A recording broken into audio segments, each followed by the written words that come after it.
Hey everyone, in today's video we are going to be doing yet another round of 5 common snake myths. Number 1, snakes are mostly tail. I've heard of this both in relation to snakes are mostly neck, to snakes are mostly tail, but snakes do have a body with a neck and a tail on either end. In relation to the neck, it's the area behind the head that houses the trachea and the esophagus before the lungs and the stomach and the heart and all that sort of organs begin.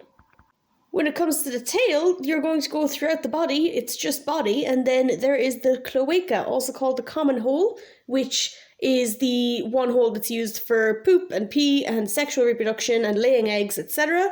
And from the cloaca to the very end of the snake, that is the tail. Number 2, snakes are aggressive or snakes want to hurt you. This is just outright false because a snake, no matter how big it is going to see you as a pretty large predator that is above them. So there's no advantage for them in the wild to try and take on something that is so much bigger than themselves that can so easily squish them and just eat them if they wanted to.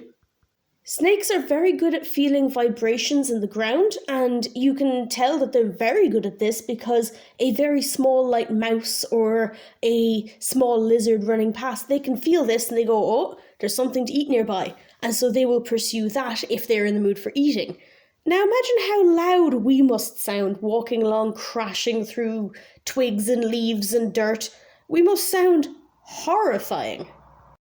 If a snake has a way to get away from you, so for example, if they're on a forest floor and there's 2 paths behind them and one to their left and you're coming down one straight in front of them, they're going to take one of those other paths to get as far away from you as possible. The only time you're going to have an issue with a snake is if you've cornered them. So if you see a snake in the corner of a room, if someone approaches it, the first thing it's going to do is try and go up the wall, left and right, trying to escape. It'll do its best, it'll see it can't, then it might start hissing to be like, leave me alone. Maybe it rattles its tail to pretend to be a rattlesnake and, try and intimidate you to leaving it alone, hissing loudly. It may try and tag you, which is where they kind of launch forward to try and scare you back.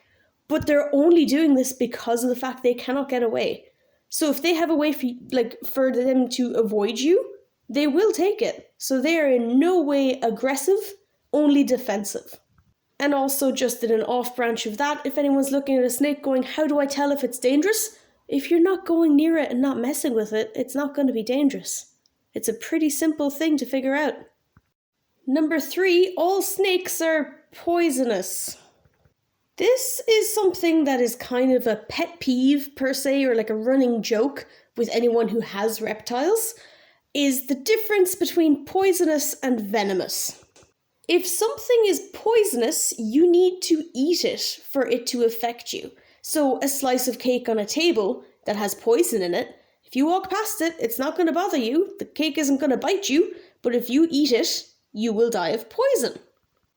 If for whatever reason there was a cake with teeth on the table and the cake is venomous, you could probably eat it without issue as long as it didn't bite you. But if it bites you, you may die because it's venomous. It is such a common mix-up that if you Google poisonous snakes, it will just bring up the world's most venomous snakes. So if you try to find actual poisonous ones that if you eat them you die, you'll actually have trouble finding those. If anybody knows the name of this snake, I would love to know it, and just take what I'm saying here with a pinch of salt because I cannot quote what I'm saying from any sort of journal or study. But as far as I'm aware, there is a poisonous snake. However, it's only poisonous because it eats a type of poisonous frog that it is immune to, and the poisons are sort of taken out of its body. So if you eat the snake, it is poisonous to you, but only because it has been eating these poisonous frogs that it is immune to. Off the top of my head, I do not know of any poisonous snake species, just off the top of my head. However, there are venomous ones, but even at that, it is a fairly small percentage of all of the snakes in the world. So yeah, just in a nutshell, no, all snakes are not poisonous. Also, not all snakes are venomous. And also poisonous you don't need to worry about unless you're looking for your dinner in a snake. Number 4, bigger snakes are meaner, and once again I've heard this in the opposite of smaller snakes are meaner. Once again, it's just not true. It's just like what I was saying about the aggression. Snakes are not inherently mean. They're not going to sit there someday and be like, God, my life's ambition is to scare the hell out of a human being. I think that's what I'd love to do. No. They're just doing snake things, going around, looking for rat, eating rat, basking in sun, having a good life, repeat again in a week's time. They're not in any way a mean animal to have or to run into. If anything, I'd say bigger snakes tend to be more chill, just the ones I've met, because of the fact that they're so big, they sit still for such long periods of times because a lot of times they don't have predators, so they'll just be chilling because they know they don't need to be hiding constantly. They're so big, they take longer to warm up in the sun, so they just chill.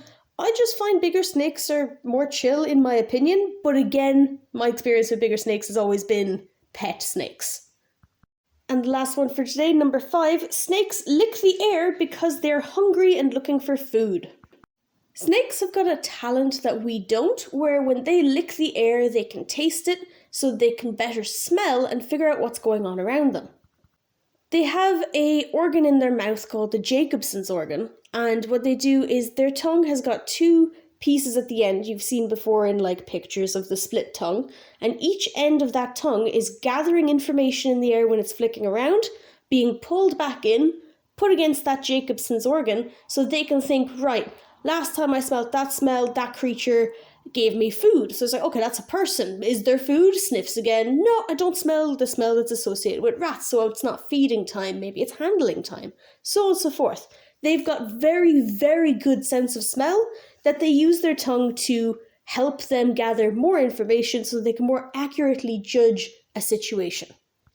So that's it for this video. Thank you very much for watching. I made this one as the 3rd one of the snake myths and misconceptions thing I'm doing. It's not a series, it's just I keep having more things to make videos on. I got lots of suggestions when I asked for them, so I am just working my way through the most interesting. If you've got more myths or misconceptions from your area, maybe about snakes, let me know. Maybe I can put them into another video. If you've any questions, leave them in the comments below and I will do my absolute best to help. And yeah, that's it. So thank you very much for watching.